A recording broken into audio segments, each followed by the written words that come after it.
Bonjour tout le monde, c'est Valile. Alors, pour l'instant, je l'ai laissé retourner parce que sur la miniature, je pense que je vais mettre un flou pour une fois. Moi, je suis pas sensible sur ce genre de dessin un peu symbolique aux représentations, comment dire, très figuratives et très guerrières, mais j'ai plusieurs personnes, je crois, qui avaient attiré mon attention sur le fait que le jeu était un peu violent, je mets des guillemets, ou un peu trash, parce que effectivement, on montre des corps blessés, on montre aussi des cadavres. Et ben, il y a des personnes qui seront peut-être pas à l'aise avec ça, pour peu importe les raisons. Et du coup, j'ai préféré flouter la miniature, en tout cas je vais essayer de le faire. Et puis là, j'ai mis la carte à l'envers pour l'instant. Donc, c'est pas la carte la plus difficile du jeu à regarder. Selon moi, il y a des cartes qui sont beaucoup plus rouges, beaucoup plus sanglantes, etc., violentes. Mais c'est quand même une carte avec des corps au sol. Si jamais pour vous c'est difficile, sachez-le et regardez la suite de la vidéo en conséquence parce que donc je vais la retourner et je la retournerai tout le reste de la vidéo. Sinon, vous pouvez vous contenter de l'écouter aussi sans la vidéo, c'est-à-dire que, enfin sans l'image quoi. Vous n'écoutez que le son comme un podcast. Ça peut être une idée comme ça. Je vais décrire, mais moi vous n'aurez pas les images.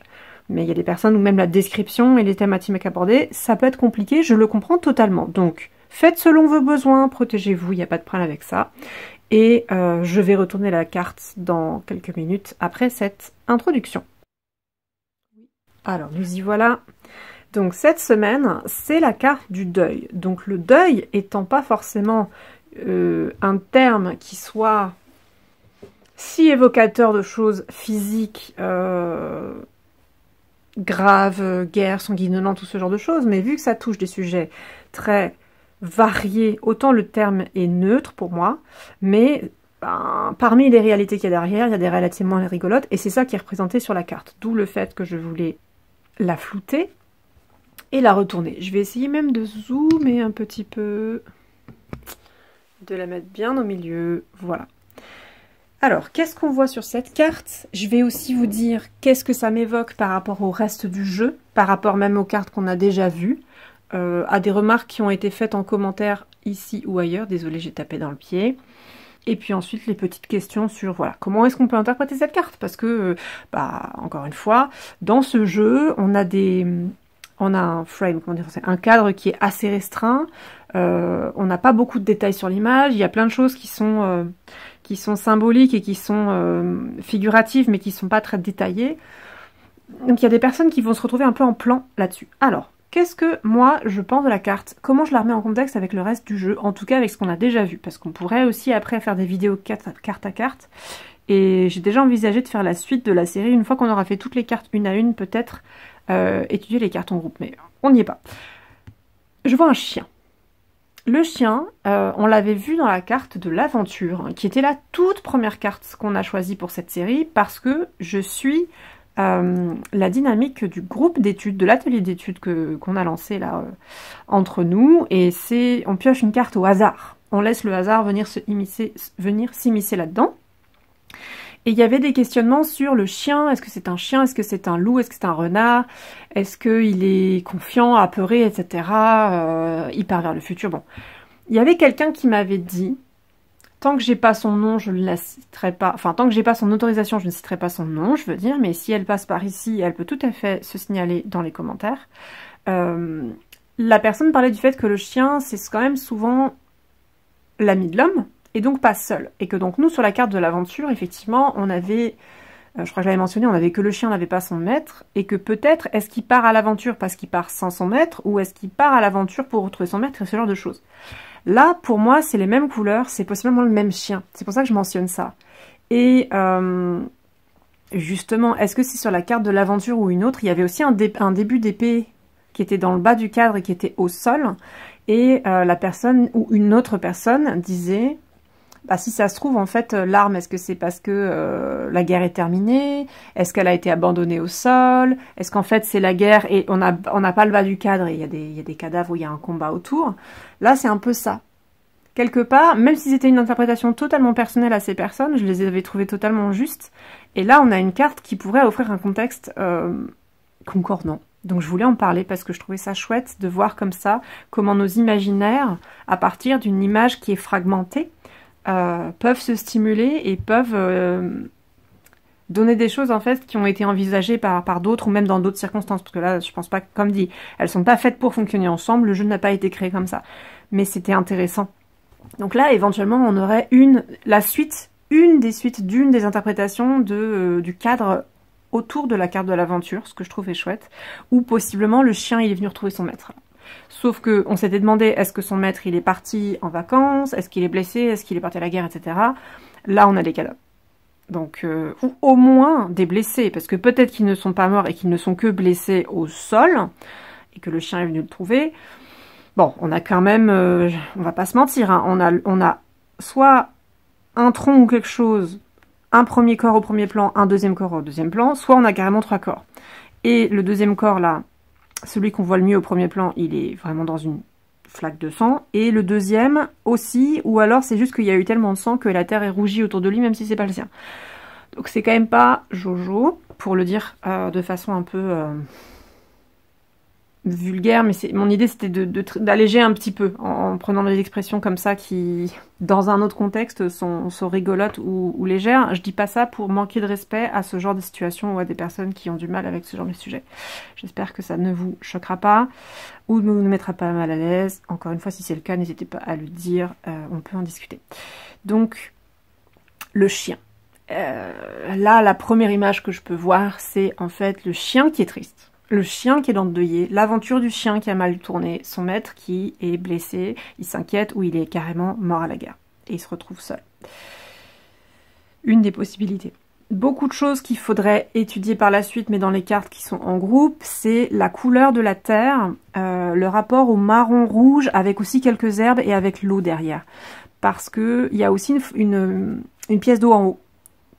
Au dernier plan, avec également du rouge, mais du rouge plus vif. Et possiblement même ici un bout de tissu.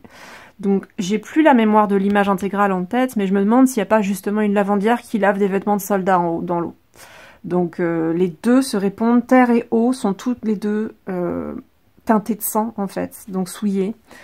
Et vraiment, bon, c'est pour ça, cette carte elle est vraiment beaucoup remplie de sang, d'où le trigger warning au début. Et dans d'autres cartes qui sont moins tristes ou qui sont moins glauques, en fait, je disais ça parce que... C'était quelle carte? Je suis désolée, j'ai pas une bonne mémoire. Il y a une des cartes où j'ai dit prêtez attention au décor. Ah, c'était peut-être Flight, justement. J'avais dit, regardez la couleur de la terre, ça m'évoque une terre gaste, c'est que marron, etc. Il n'y a pas beaucoup d'herbes et il y avait déjà de l'eau. Et une tache. Alors, je ne sais pas si les cartes fonctionnent ensemble, si c'est la même illustration, je ne sais plus. Désolée, j'étais hors cadre. Parce que ça pourrait... ouais, ce bout de terre-là, si ça se trouve, c'est celui-ci. Hein. Ouais, ça pourrait être la même image. En tout cas, dans cette carte-là, quand on avait vu ça, j'avais dit, moi, ça m'évoquait la fuite, ça m'évoquait des dangers, des choses comme ça, possiblement. Et il y avait quand même du rouge dans l'eau, donc du sang dans l'eau. C'était quand même un peu annonciateur de trucs pas très cool. Mais la carte en elle-même, elle est pas... elle fait pas peur, quoi. Voyez, donc il y a des cartes qui partagent des couleurs ou qui partagent des symboliques visuelles, mais qu'on peut trouver avec des ambiances et des thématiques qui sont moins difficiles. Donc on pourrait aussi essayer d'adoucir entre guillemets cette carte en pensant à d'autres cartes, celle de la carte de l'eau aussi, elle a beaucoup de marron rouge comme ça, la carte de Fly, ou d'autres cartes pour nuancer. Ça c'est à faire personnellement avec son deck soi-même. Si je sors de ces comparaisons et que je retourne à la carte, le deuil. Donc, est-ce que c'est le nôtre, le vôtre, celui d'une personne? Ça va dépendre de la question. Est-ce qu'on peut aussi s'interroger quand on se demande quoi faire d'une carte en termes de thématique? Donc, si je devais prendre un lieu, une date, une personne, une situation, une énergie, une ambiance, etc., qu'est-ce que j'en tire? Là, si c'est un lieu, bah, on est plutôt sur le champ de bataille. On est plutôt sur le champ de bataille, là. Ou le lieu d'un accident, si on veut le varier, à partir du moment où on a des corps au sol comme ça, on pourrait aussi le sortir d'un contexte purement celtique, irlandais de cette période, et on pourrait voir plutôt un accident de voiture, quelque chose comme ça. Autre chose, hein, au niveau du lieu. Une scène d'accident, une scène de combat, quelque chose comme ça. Au niveau de la temporalité, ben il y a un peu l'avant et après la guerre, mais dans dans un contexte plus métaphorique sur le deuil, qu'est-ce qu'on pourrait voir d'autre? Bah, ça peut être effectivement après une blessure, après un conflit. Est-ce que pour vous, ça vous évoquerait plutôt jour ou plutôt nuit? Ça, c'est assez subjectif. On pourrait dire que l'après, la fin de la guerre, quelque part, ça serait plutôt évocateur du crépuscule, par exemple. Pour certaines personnes, vu qu'on ne se bat pas la nuit, peut-être pas. En tout cas, c'est pas super malin en termes techniques de se battre de nuit. Peut-être que ce serait plutôt une carte de jour. Tout dépend vraiment de votre culture, de vos référentiels imaginaires aussi, et puis de la question. En fait, la question, encore une fois, vous guidera toujours dans ce que vous devez donner, voire imaginer. C'est vraiment un fil conducteur. J'avais dit lieu, temporalité. Qu'est-ce que j'avais dit? Une situation, une ambiance. Alors là, en ambiance, on est clairement dans meurtri, rougi. Il y a un travail à faire sur la langue aussi pour vous aider. De trouver en fait un champ lexical, ça s'appelle en français, en théorie en tout cas, c'est-à-dire tout un tas de mots qui tournent autour d'une situation ou autour d'une thématique ou autour d'un autre mot donné. Donc ce mot-là, ce référent sémantique-là, c'est donc le deuil. Quels sont les autres synonymes de deuil ou les mots qui ne sont pas synonymes mais qui pourraient se rattacher au deuil, que vous pourriez du coup rassembler dans votre mémoire, dans votre esprit. Et à partir de là, vous pourriez vous faire une banque de données sur des éléments d'interprétation de cette carte pour le deuil. Comme dit meurtri, rougi, voilà, j'ai endeuillé, mais c'est la même racine, donc ça compte pas vraiment. J'ai pas fait l'exercice avant de tourner la vidéo, comme d'habitude, je ne peux pas préparer, donc j'ai pas forcément beaucoup de choses. Attristé, accablé, bon, il y aurait pas mal de choses à voir. En tout cas, c'est pas agréable quand je tire cette carte. Quand je la tire pour moi, quand je la tire pour quelqu'un d'autre, c'est sûr, c'est une situation difficile. Elles sont pas toujours aussi dramatiques. L'idée, c'est ça, c'est que là, on a vraiment une scène très dure. Alors, trigger warning sur les sujets, justement, récents, contemporains, de guerre, d'application de cette carte. Si je faisais un tirage collectif ou un tirage pour une personne dans une situation compliquée, dans un pays de l'autre côté du monde et des choses comme ça,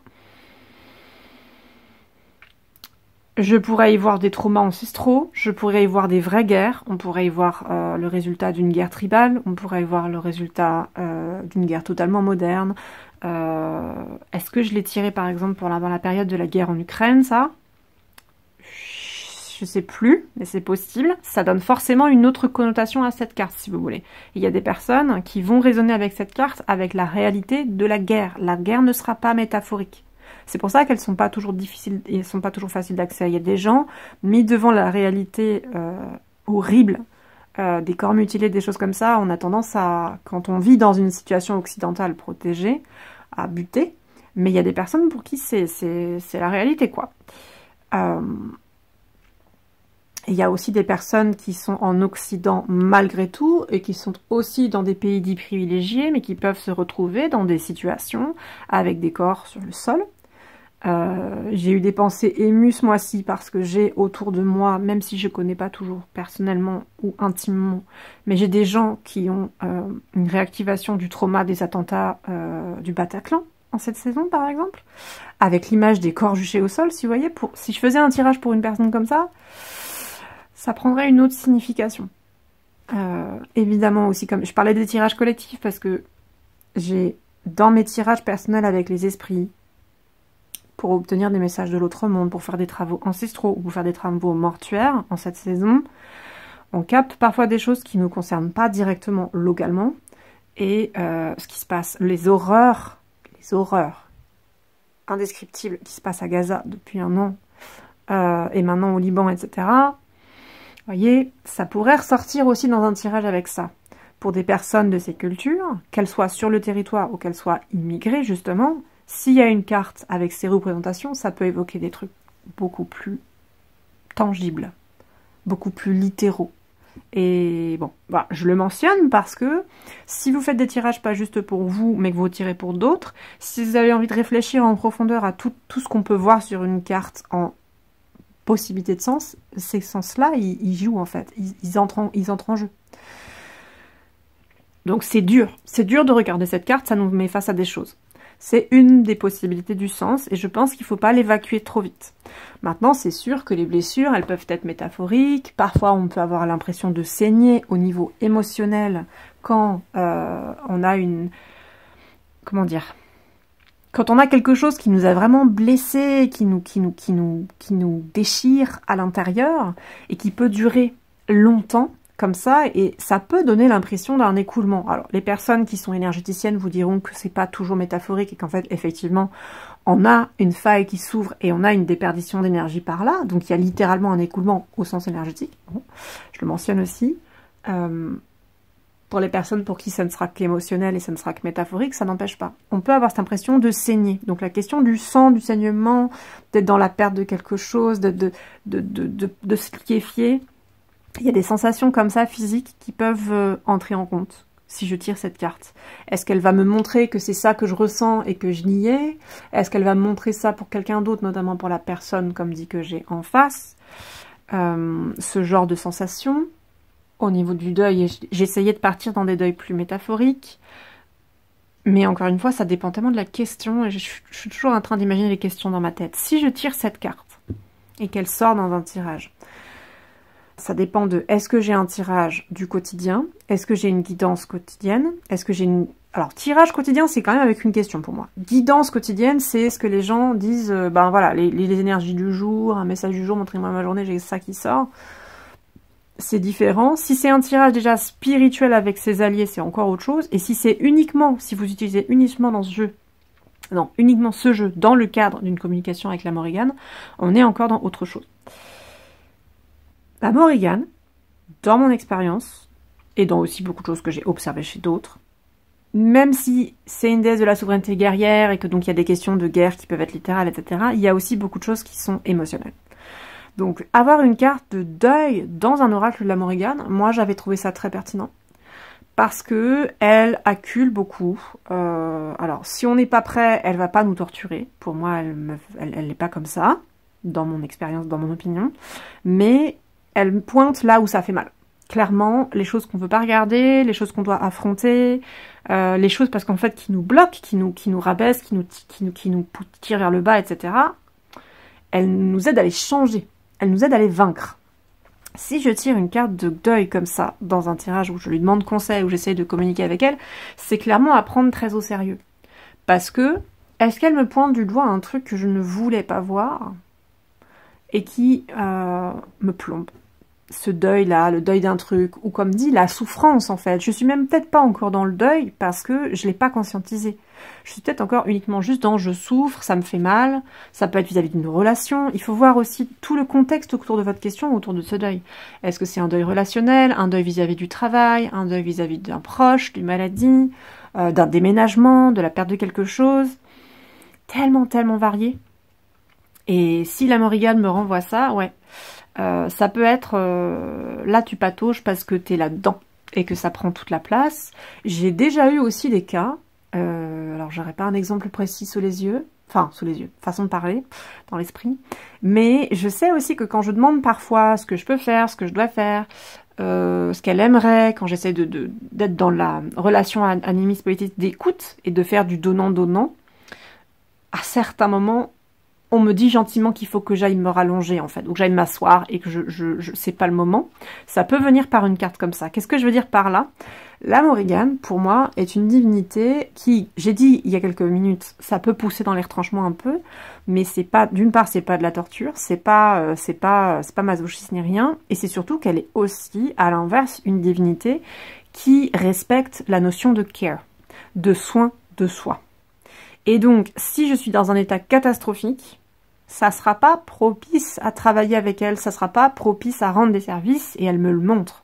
Si je suis pas capable de me rendre compte que je suis pas en état, ou que j'essaie de tirer trop loin, de pousser, en fait, elle va me le montrer. Elle va me dire, non mais là c'est mort en fait. Là, si t'es dans le deuil, si t'es complètement avaché, accablé au sol, dans une flaque de ton propre sang ou quoi, genre, mais me demande pas ce que tu dois faire, me demande pas ce que je veux. En fait, moi, ce que je veux, c'est ça, c'est que tu gères ton deuil, tu gères tes blessures, et que tu fasses tout pour retrouver la bonne santé, si je me peux mettre ça entre énormes guillemets, parce que cette expression, elle a aussi des implications un peu problématiques, mais En tout cas, retrouver un état minimal serein ou calme ou joyeux, ou je sais pas comment dire, en tout cas, pas complètement dépressif, pas complètement blessé, pas complètement traumatisé. Ça peut être une carte qui montre aussi des traumas, pour moi, même si, évidemment, le deuil, il parle plutôt des sensations de perte, hein, mais je pense qu'il est possible que je l'ai étendu à d'autres contextes au-delà du mot-clé, et que je m'en sois sortie avec des choses qui nous mettent dans ces états-là, grave là, métaphoriquement, et que ce soit des traumas, honnêtement. Alors, je réfléchis, je reviens à ce que je disais tout à l'heure, lieu, temporalité, date, situation, dynamique, énergie, est-ce que c'est glauque ou pas? Ça peut aussi évoquer la saturation, par exemple, de façon de plus en plus éloignée du contexte. En fait, parfois, c'est pas tant le deuil qui compte, mais que les espèces d'énergie ou d'émotions qui sont derrière. Et donc, quand on est dans un état comme ça, si j'enlève le mot-clé, et si vous deviez nommer cette carte ou pas, vous pourriez aussi faire cet exercice, de voir ce que ça vous évoque. Si moi, je suis le personnage au sol, comme dit, je suis dead, quoi. Je suis pas en état de faire grand-chose, je souffre, je suis pas bien. Est-ce que c'est émotionnel? Est-ce que c'est une ambiance? Est-ce que, par exemple, si je veux me rendre à un lieu ou quoi, et qu'on me montre, est-ce que, je sais pas. Alors, là, c'est une question un peu trop divinatoire, et ça remet aussi un peu trop sa souveraineté personnelle à quelqu'un d'autre, ou au jeu, ce que j'aime pas trop faire. Mais si c'est juste pour l'exemple, est-ce que je devrais aller ou pas à cet événement? Si je tire cette carte-là, la réponse sera plutôt non, hein. Parce que soit, effectivement, je suis la personne accablée, là, je suis complètement dead. Alors, est-ce que c'est physique? Est-ce que c'est santé? Est-ce que c'est émotionnel? Ça peut aussi me montrer qu'au niveau des énergies, au niveau de la maladie chronique, au niveau de plein de choses du handicap, c'est mort. Je suis pas bien en état. Ça peut montrer aussi juste les émotions, c'est que je suis sursaturée, ça peut être quelqu'un en burn-out, ça peut être quelqu'un en meltdown, ça peut être des choses un peu plus variées, et à ce moment-là, clairement, je serais pas en état d'y aller, parce que c'est l'état dans lequel je suis, déjà avant d'aller à la situation, le lieu, la soirée, ou je sais pas quoi, où je demande à aller. Ça peut aussi montrer la conséquence de comment je vais me sentir si j'y vais. Et à ce moment-là, que ce soit parce que je vais me confronter aux blessures des autres, que ce soit parce que l'ambiance du lieu de la réunion, elle soit, je sais pas, par exemple au trauma bonding où tout le monde va, on dit, ou trauma dumping, tout le monde va partager ses traumas ou ses trucs un peu difficiles parce que, je sais pas, c'est un cercle de parole, c'est si, c'est mi, c'est des vieilles copines, et en fait on le fait pas toujours d'une façon très saine, et du coup ça peut donner un truc lourd. Ça peut être l'ambiance de la réunion. À ce moment-là, c'est pas est-ce que je suis en état ou pas de me confronter à ça? Est-ce que ça va me faire du bien de partager, ou est-ce qu'au contraire ça va me noyer? Il y a ça à quoi on peut penser. Ça peut aussi être grief, c'est est-ce que si je vais à cette réunion, justement, je vais être confrontée à ce qui me renvoie du deuil. Mais ça peut être plein de choses. Donc ça, vous êtes les seules personnes qui pouvaient savoir à quoi ça correspond. Est-ce que c'est parce que je vais y croiser une personne que j'ai pas vue depuis longtemps du tout, ou avec qui ça s'est mal passé ou quoi, et ça va me renvoyer à un deuil professionnel, amical, n'importe quoi d'autre, je sais pas quoi. Est-ce qu'au contraire, je vais aller cette soirée et c'est l'absence d'une personne qui va se faire ressentir, parce que, comme dit, le deuil, c'est aussi la perte et c'est aussi l'absence, donc je sais pas... Ça dépend tellement des cas. Là, je sais pas pourquoi j'ai pensé à une réunion d'anciens amis où quelqu'un était décédé. Et du coup, on se retrouve, mais en même temps, on est content d'être là, mais on voit bien, il y a une chaise vide, quoi. Il y a l'absence d'une des personnes qu'on aurait dû retrouver normalement là, mais que la personne n'est plus parmi nous. Il y avait ça, et il y avait une autre idée sur quelque chose qui serait absent. Oui, ça peut aussi vous renvoyer à quelque chose que vous n'êtes pas capable de faire. Par exemple, vous allez à la soirée, mais, je sais pas, vous êtes trop fatigué, ou vous avez une migraine, ou vous avez n'importe quelle hypersensibilité, maladie, n'importe quoi, condition qui fait que vous pouvez pas participer pleinement à la soirée, ou pas participer pleinement à l'événement. Est-ce que vous devez rester assis alors que les autres sont debout? Faut danser, vous pouvez pas danser. Est-ce que c'est parce qu'il y a trop de bruit, donc vous devez rester dans, je sais pas, une des petites pièces autour ou à l'extérieur sur la terrasse alors que les autres sont dedans mais il y a trop de bruit? Est-ce que ça vous renvoie aussi, parmi ces gens, est-ce que en termes pleinement... fracture sociale, hein. Il y a des gens qui étaient d'un milieu, si vous êtes déclassé d'un milieu, comment ça s'appelle? Quand socialement on redescend l'échelle sociale, et que on s'appauvrit, bêtement, mais il y a aussi une histoire de classe sociale, il y a un terme pour ça, je le trouve plus, et donc vous allez peut-être voir des anciens amis, mais ça vous rappelle votre ancien monde, quoi, le monde auquel vous appartenez plus. Ça peut vous rappeler aussi la question du monde valide par rapport au monde handicapé, il y a toujours un fossé en termes de validisme ou pas, et donc vous voyez des gens qui sont avec des centres d'intérêt, des façons de penser, etc., qui vous correspondent peut-être plus, ou ça vous renvoie à ce que vous avez perdu. Quand vous changez de travail aussi, si c'est pas dans des bonnes conditions, je sais pas, vous aimez peut-être votre ancien travail, hein, mais vous avez dû en partir pour une raison ou pour une autre, bah vous vous reconfrontez à ces anciens collègues et ça vous pince un peu le cœur. Vous voyez, ça peut être tellement de choses, donc vraiment... la question fait tout, quoi. La question fait tout. Et je voulais revenir sur ça que je trouvais intéressant à illustrer. J'ai dit, si je pose juste la question, est-ce que je devrais y aller ou pas? J'aime pas. J'aime pas ces questions parce que c'est pas vous qui faites le choix. Vous demandez aux cartes de vous dire de faire le choix à votre place. Donc c'est pas dingue en termes éthiques. Par contre, du coup, ce que vous pouvez faire, c'est de poser des questions plus précises. Comment je vais me sentir avant d'y aller? Comment je vais me sentir quand j'y serai? Comment je vais me sentir en revenant? Et je sais plus au détour de quelle signification j'ai dit ça, mais effectivement, ça c'est plus précis. Si le grief, il est avant, pendant ou après, ça va tout changer.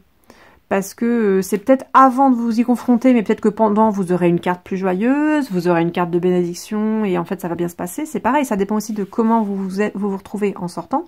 Même si avant ou pendant, vous vous sentez endeuillé parce que vous êtes confronté à ce truc qui vous renvoie du deuil, ben si en sortant vous vous en sentez, je sais pas, malgré tout grandi, soulagé, plein de bénédictions ou quoi, parce que je sais pas, peut-être que les gens sont très bienveillants et vous ont proposé de l'aide, peut-être que vous avez pu partager sur ce deuil et du coup ça vous a fait du bien parce que vous êtes confié, vous avez été écouté, peut-être que c'est quelque chose qui malgré tout était un jalon symbolique, j'en sais rien, est-ce que c'est une cérémonie de remise de prix de je ne sais quoi, une cérémonie de clôture, un pot de départ, vous voyez, et ça peut vous servir, ça peut avoir des conséquences positives, même si vous pouvez y ressentir au milieu du deuil. Le deuil va pas forcément prendre toute la place sur toutes les autres émotions, donc ça dépend du contexte autour.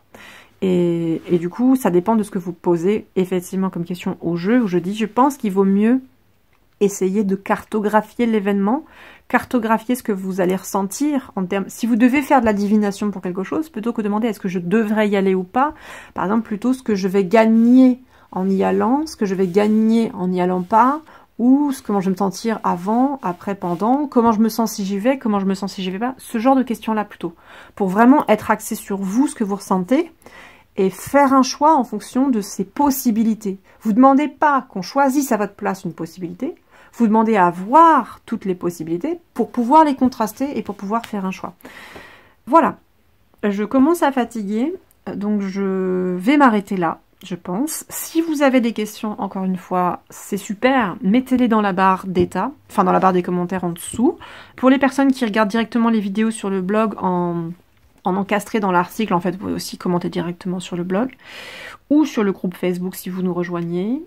Dans quelques temps, on va peut-être ouvrir aussi un petit peu plus les échanges via le groupe Facebook ou via un Discord qui est en train de se monter. Donc si vous avez envie de retrouver un petit groupe, d'échanger, de ne pas rester seul dans votre coin, n'hésitez pas à vous manifester dans les commentaires aussi, pour qu'on puisse vous indiquer, je puisse vous indiquer où aller pour suivre la nouvelle quand elle sera sur pied, quoi, quand ce sera sorti. Je vous remercie aussi pour votre écoute et je voulais vous dire également, comme toujours, si vous avez pris quoi que ce soit dans cette vidéo qui vous a intéressé, troublé, questionné, n'hésitez pas à le mettre en commentaire.